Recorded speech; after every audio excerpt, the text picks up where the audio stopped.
السلام علیکم اسٹوڈنٹس.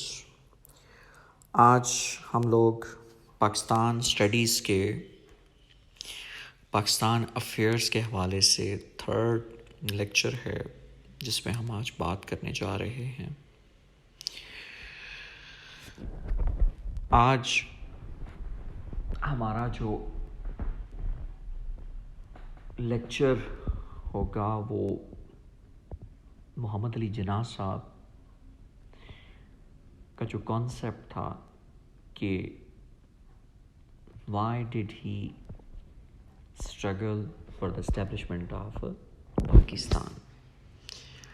آج ہم اس کے حوالے سے ہماری بات ہوگی اور یہ جاننے کی کوشش کریں گے کہ جناح جو کہ ایک بہت بڑے نیشنلسٹ تھے، بہت بڑے نیشنلسٹ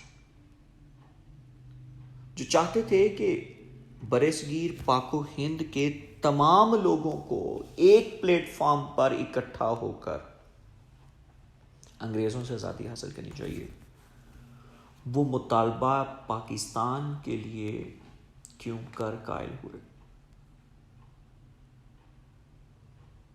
مزے کی بات جو شاید آپ نے پہلے کبھی نوٹ کی ہو یا پہلے کبھی جاننے کی کوشش کی ہو کہ جناح کا جو مطالبہ پاکستان تھا اور اس کے حوالے سے جتنی بھی آپ کو سٹیٹمنٹس نظر آئیں گی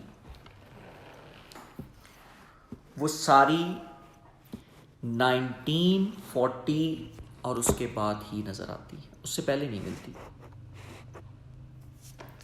کم و بیش جتنا میرا مطالعہ ہے یا جتنا میں نے ابھی تک پڑھا،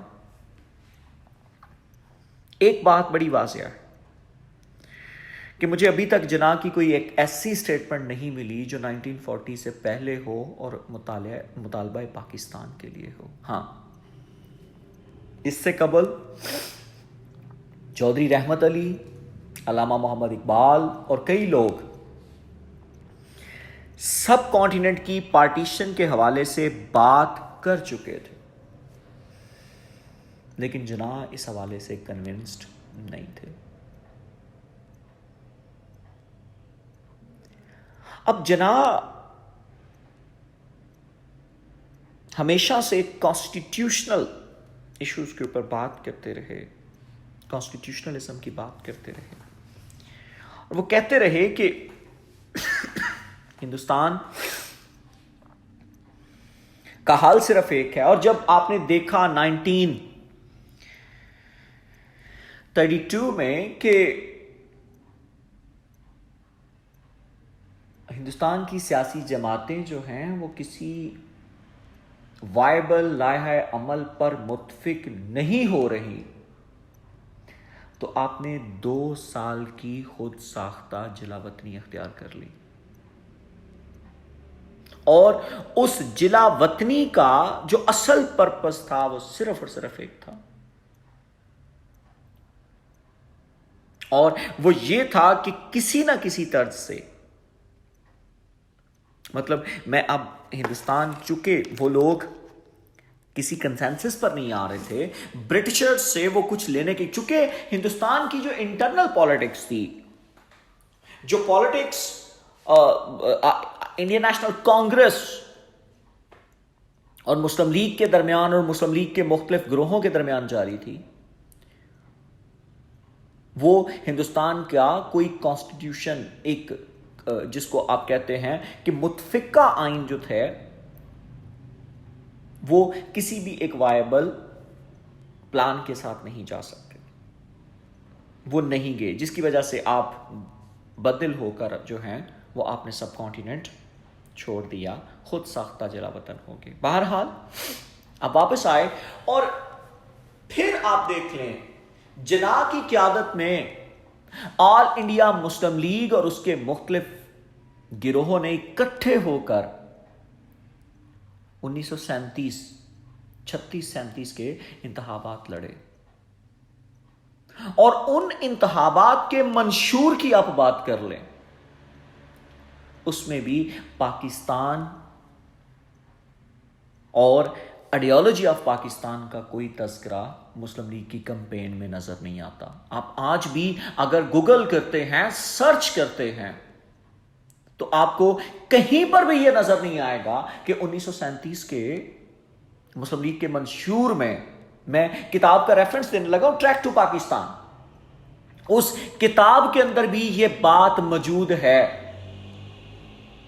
کہ مسلم لیگ کا منشور جو تھا وہ general welfare of the Muslims کے حوالے سے تو تھا، جو 1936-37 کے انتخابات میں تھا، لیکن مطالبہ پاکستان کے لیے ایک بھی ایسی کلاس موجود نہیں تھی.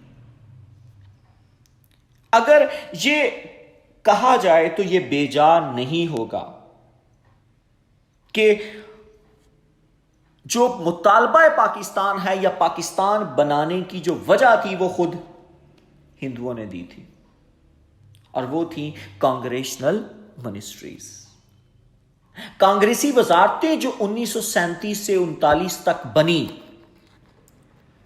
اور ان وزارتوں کی وجہ سے جو کریمنل وائلنس ہوا، جو مذہبی وائلنس ہوا، جو مذہبی اجارہ داری قائم کرنے کی کوشش کی گئی، اس سے مسلمانوں کو اندازہ ہوا کہ اگر گورا یہاں سے چلا گیا، جناح کو اندازہ ہوا کہ اگر گورا یہاں سے چلا گیا تو پھر پیچھے حال کیا ہوگا. That's why Jinnah after the congressional ministries,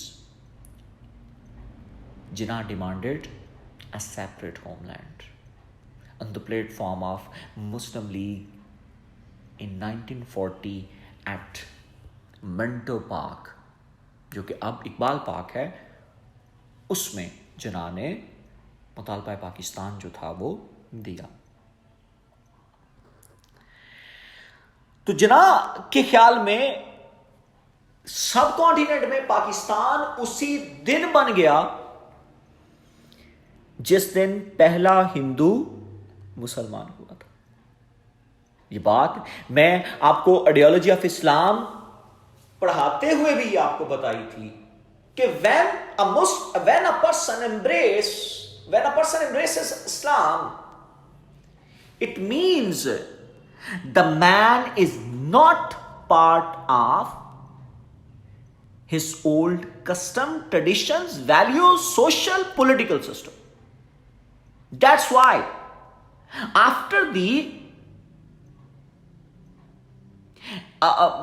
when he embraces Islam, he is in need of a new system.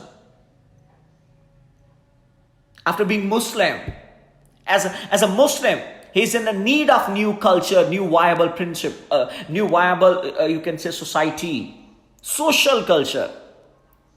And that's why it was an ultimate truth that under the majoritarian rule of Hindus, it was not possible for the Muslims to lead a satisfied life, کہ وہ ایک مطمئن زندگی گزار سکے. That's why جو جناح صاحب ہیں وہ 1943 میں کراچی میں یہ کہتے ہیں کہ میں نے آپ کو یہ اس دن بھی، مطلب اب پچھلے لیکچرز کو اگر آپ نے دونوں اگر دھیان سے سنے ہوئے ہیں تو ان دونوں لیکچرز کے بعد آج آپ جب تیسرا لیکچر دیکھ رہے ہیں تو اس میں جناح بھی اسی بات کو انڈورس کر رہے ہیں کہ بنیاد پاکستان کے نیچے جو ہے وہ سب سے پہلے آئیڈیالوجی آف اسلام موجود ہے. اور جناح یہ کہتے ہیں کہ what is that relation with which has made Muslim a single body. وہ کون سی چیز ہے جس نے ہم کو ایک قوم بنایا، ایک سنگل باڈی بنایا؟ وہ کون سی چٹان ہے جس کے اوپر مسلم قوم کا سٹرکچر کھڑا کیا گیا؟ وہ کون سی بنیاد ہے جس سے مسلمانوں کی کشتی کو محفوظ کر دیا گیا؟ وہ ریلیشن، وہ راک، وہ بیس جو ہے وہ قرآن ہے. یعنی یہ جو پیوٹ ہے جس کے گرد ہم لوگ گھومتے ہیں، جس کے گرد ہم لوگ اکٹھے ہیں، وہ ہولی قرآن ہے. تو پھر جب قرآن ہی وہ بیسس ہے، وہ اسلام ہی وہ بیسس ہے، اور یہی وجہ ہے کہ دنیا بھر کے اندر آپ دیکھ لیں کہ جو ریاست مدینہ بنائی گئی تھی آقا علیہ السلام کے دور میں، وہ بھی کیوں بنائی گئی تھی؟ چونکہ وہ ایک قوم بن چکے تھے آن دا پرنسپل آف اسلام. ان کو بھی مطلب اگر کسی چیز نے ایک جگہ پر اکٹھا کر دیا تھا تو وہ اللہ کا کلام تھا.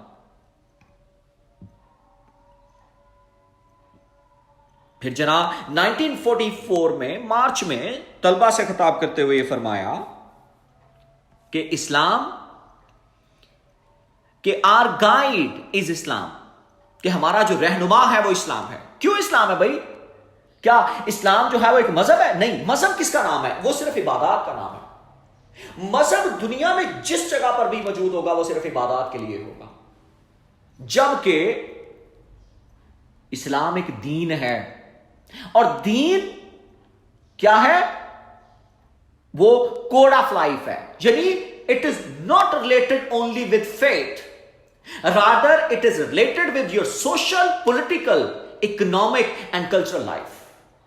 All the spheres, even your domestic life, میاں بیوی کے جو حقوق ہیں، والدین کے جو حقوق ہیں، وہ سارے کے سارے جو اسلام نے ڈسکرائب کر دیے ہیں. تو اسلام is a complete code of life. In what shape? As I've already told you people, in its objectives and principles.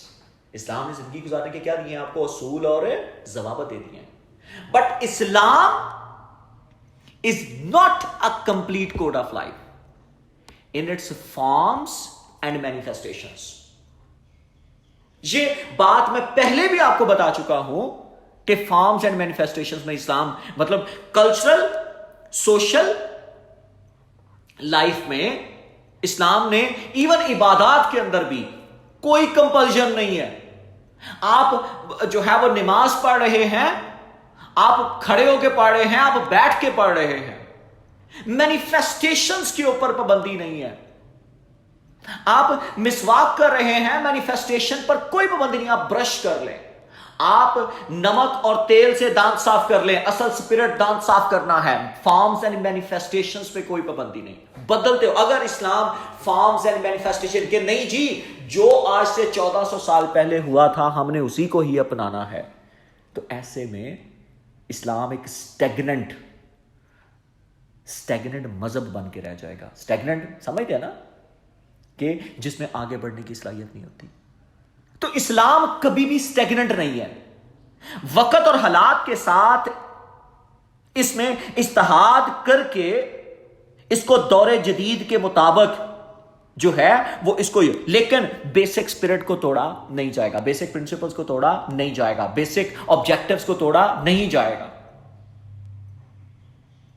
Extreme حالت میں ویسے تو مردار حرام ہے، لیکن ایکسٹریم حالت کی آپ بات کریں، جب آپ کو آپ کی جان کے لالے پڑ جائیں تو اس وقت مردار کھانے کی اجازت دی گئی ہے. یہ اسلام نے ایکسٹریم مینیفیسٹیشنز کہ کس طرح سے، کہ یہ ضروری نہیں ہے. اب یہی وہ بات ہے کہ اسلام نے زندگی گزارنے کے آپ کو کیا دیے؟ اصول و ضوابط. لہذا ہمیں کسی اور ریڈ اور یلو فلیگ، ریڈ جو سوشلزم کے ساتھ ہے اس کے ساتھ، یا یلو فلیگ، اس کی کوئی ضرورت نہیں ہے. بلکہ کیا ہے، nor we do need any socialism, communism, nationalism اور اینی ادر ازم. ہمیں کسی اور ازم کی کوئی ضرورت نہیں ہے. کہ یہ جو جتنے نظام ہیں، کہ جس طرح سے نیشنلزم ہٹلر نے مطلب اس کو آپ کیا تھا، اور کیوں اس نے یہ کہا تھا کہ جرمن دنیا کی سپیریئر قوم ہے. لیکن اسلام کو کسی نیشنلزم کی ضرورت نہیں ہے، چونکہ اسلام کی فاؤنڈیشن میں اسلام کی بنیادوں میں جو مسلمان قوم کی جو بنیادوں میں اسلام جو ہے وہ ویری فاؤنڈیشن میں موجود ہے.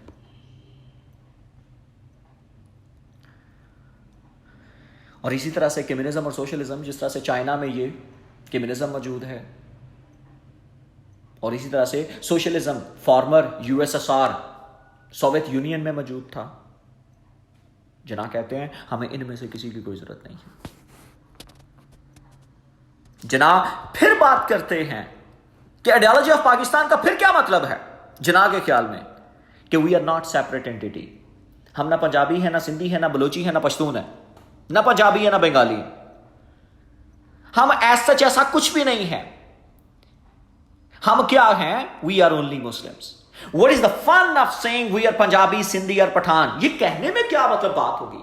آپ کیا ریجنلزم کو پروموٹ کرنا چاہتے ہیں؟ نہیں، ریجنلزم نہیں، بلکہ صرف ایک فاؤنڈیشن ہے، اور یہی بات ہے کہ the very roots of Pakistan are dug out. The very roots of Pakistan were dug out on the basis of Islam. The very foundation of Pakistan was dug out on the basis of Islam. اور یہی وجہ ہے کہ جناح پھر یہ آگے ideology of Pakistan کو clarify کرتے ہیں، اور علی گڑھ میں آپ نے جب آپ نے وزٹ کیا اور وہاں کے اسٹوڈنٹس کو ایڈریس کرتے ہوئے آپ نے کہا کہ ہمیں کس چیز نے موٹیویٹ کیا تھا مطالبہ پاکستان کے لیے، ایک سیپریٹ یا ہم ایک جداگانہ انتخاب کا بنیادی پرپس یہی تھا نا کہ صرف مسلمان ووٹر ہی، مسلمان نمائندوں کو صرف مسلمان ووٹر ہی ووٹ دے گا، اور مسلمان نمائندوں کی علیحدہ سے نشستیں مختص ہونی چاہیے، ہمارا اتنے پرسنٹ کوٹا ہونا چاہیے قانون ساز اسمبلیوں میں، پارلیمنٹ کے اندر، صوبائی اسمبلیوں کے اندر جو ہے وہ ہمارا کوٹا ہونا چاہیے، اور ہماری نشستوں کے اوپر جو ووٹ ہے، ووٹ دینے کا حق جو ہے وہ صرف اور صرف مسلمانوں کو ہونا چاہیے۔ تو پھر جناح کہتے ہیں کہ انڈیا کی ڈویژن کیوں ہوئی؟ تو جناح آگے فردر کہتے ہیں نہ تو یہ ہندوؤں کی تنگ نظری تھی، narrow mindedness of Hindus, not the tactics, نہ یہ برطانوی حکومت کی چالیں تھی، بلکہ کیا تھا؟ But is the basic demand of Islam, یہ اسلام کا بنیادی مطالبہ تھا۔ تو ریاست مدینہ کی تحلیق آج سے 1400 سال پہلے بھی اسلام کا بنیادی مطالبہ تھا، اور ریاست مدینہ بننے کے 1300 سال بعد جب پاکستان معرض وجود میں آتا ہے تب بھی یہ اسلام کا کیا تھا؟ بنیادی مطالبہ تھا۔ اور آپ نے سب کانٹیننٹ اور جو ہسٹری کے حوالے سے یہ بات کرنے کی کوشش کی کہ مسلمان یہاں پر کبھی بھی منورٹی نہیں رہے، بلکہ وہ کیا ہیں؟ منارٹی وہ ہوتی ہے نا کہ جو کسی ایک جگہ پر بہت سے مطلب جو ہیں وہ ایک میجورٹی جو ہے وہ وہاں پہ ایگزسٹ کر رہی ہو، اور باقی اس کے علاوہ جو چھوٹی چھوٹی وہاں پہ اینٹیٹیز ہیں وہ اپنے آپ کو منارٹی ڈکلیئر کریں یا ان کو منارٹی کہا جائے۔ سپوز ہندوستان میں ویسے تو ہم منارٹیز تو پاکستان کے اندر ان کو ہی کہتے ہیں نا کہ لائک واٹ، کہ پاکستان میں کرسچنز جو ہیں وہ منارٹی ہیں، ہندوز جو ہیں وہ منارٹی ہیں، اسی طرح سے پاکستان کے اندر جو ہیں وہ آپ کو منارٹی نظر آتے ہیں جو ہیں وہ سکھ یا پارسی جو ہیں وہ آپ کو منارٹی نظر آتے ہیں۔ تو جناح کہتے ہیں کہ مسلمان کبھی بھی یہاں پہ منارٹی نہیں رہے۔ کیوں نہیں رہے؟ بیکاز دے ہیو آلویز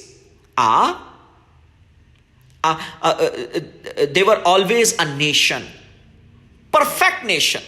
اور قوم کے اصول کیا ہیں؟ زبان ایک ہونی چاہیے، کلچر ایک ہونا چاہیے، یا ریزیڈنٹس ایک ہو، جو بنیادیں میں نے آپ کو کسی بھی آئیڈیالوجی کے حوالے سے میں نے بیسکس میں نے آپ کو بتائی تھی، پھر آپ کا مذہب ایک ہو یا آپ ایک نسل سے ہوں۔ تو پاکستانی جو قوم ہے اس کی بنیادوں میں مذہب جو ہے وہ اہم ترین ایلیمنٹ کے طور پر موجود ہے۔ تو دیٹس وائی یہ ایک پرفیکٹ نیشن ہے اور وہ انڈیپینڈنٹ اسٹیٹ بنا سکتے ہیں جہاں پر وہ میجورٹی میں ہیں. اور پھر 13 جنوری 1948 کو جناب اسلامیہ کالج پشاور میں اسٹوڈنٹ سے خطاب کرتے ہوئے آپ فرماتے ہیں کہ ہمارا جو پرپس تھا وہ پیس آف لینڈ نہیں تھا، بلکہ آئیڈیالوجی آف پاکستان کی ڈیفینیشن کرتے ہوئے یہ بات میں نے آپ کو کہی تھی کہ we were in need of a laboratory where we may test the teachings and experiment regarding the teachings of Islam. اور یہ ایک متحدہ ہندوستان کے اندر کبھی بھی ممکن نہیں تھا. اگر آپ متحدہ ہندوستان کے اندر اس طرح کا کوئی کام کرنے کی کوشش کرتے کہ جہاں آپ اپنے اصولوں کو آزادانہ طور پر ایکسپیریمنٹ کر سکیں، ان کو ٹیسٹ کر سکیں، تو میجورٹیرین آپ کو کبھی بھی اجازت نہیں دیتے تھے. یہاں یہ آپ میں سے کسی کا بھی سوال پیدا ہو سکتا ہے کہ سر وہاں تو آج پاکستان کے مسلمانوں کے برابر ہندوستان کے اندر مسلمان موجود ہیں یا ہم سے کچھ زیادہ ہیں، تو کیا وہ اپنی جو ٹیچنگز آف اسلام ہیں کیا ان کو وہ پریکٹس نہیں کر پا رہے؟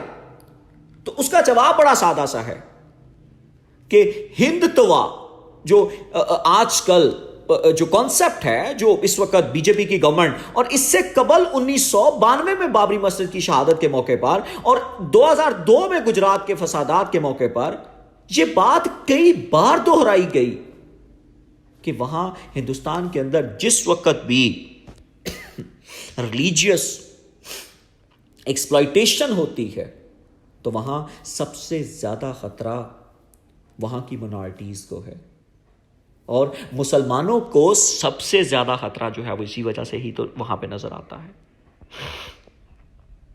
جناب آگے فردر کہتے ہیں، آپ نے آرمی آفیسر سے اکتوبر 1947 میں جب خطاب کیا تو آپ نے کہ our object was to create such a state where we can live freely، آزادانہ طور پر رہ سکیں، ہم اپنے کلچر اور سیولائزیشن کے مطابق رہ سکیں، ہم فلرش کر سکیں جہاں Islamic concept of social justice can flourish exactly, جو تیزی سے فلرش کرے، جو تیزی سے ابھر کر سامنے آئے. اور ہم ان اصولوں کے اوپر، اور ریاست مدینہ کے اصول کیا ہے؟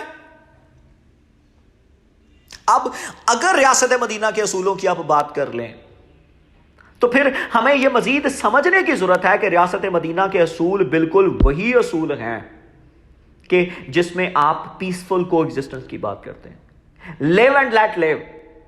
آپ اندازہ کریں کہ جس وقت آقا علیہ الصلوۃ والسلام نے ریاست مدینہ کی بنیاد رکھی اس وقت صرف وہاں مسلمان نہیں تھے، بلکہ آپ نے جو چارٹر آف مدینہ دیا تھا، میثاق مدینہ جس کی میں بات کر رہا ہوں، اس میں بات صرف مسلمانوں کی نہیں ہوئی تھی، بلکہ اس میں جو ہے وہ جیوز یہودی موجود تھے، کرسچنز مدینہ کے ارد گرد موجود تھے، اور وہ چارٹر آف مدینہ ان کے لیے دیا گیا تھا. مسلمانوں کے لیے تو آپ نے جو معاہدہ مدینہ تھا وہ آپ نے دیا نا، لیکن غیر مسلموں کے اور مسلمانوں کے درمیان جو معاہدہ ہوا ہم اس کو آج بھی 61 کلازز، اور وہ اسلامی دنیا کا پہلا آئین مانا جاتا ہے، first constitution of Islamic world, اور وہ آپ نے دیا. اور اس کا اصل پرپز یہی تھا کہ منارٹیز کو بھی وہی حقوق ہوں گے جو وہاں پہ مسلمانوں کو حاصل ہے. پھر آپ نے 1 جولائی 1948 جب اسٹیٹ بینک کا افتتاح تھا تو آپ نے اس موقع پر فرمایا کہ جو اکنامک سسٹم ہے ویسٹ کا وہ ایسے مسائل کریٹ کر رہا ہے انسانیت کے لیے جو کبھی بھی اسلامی سسٹم میں موجود نہیں ہے.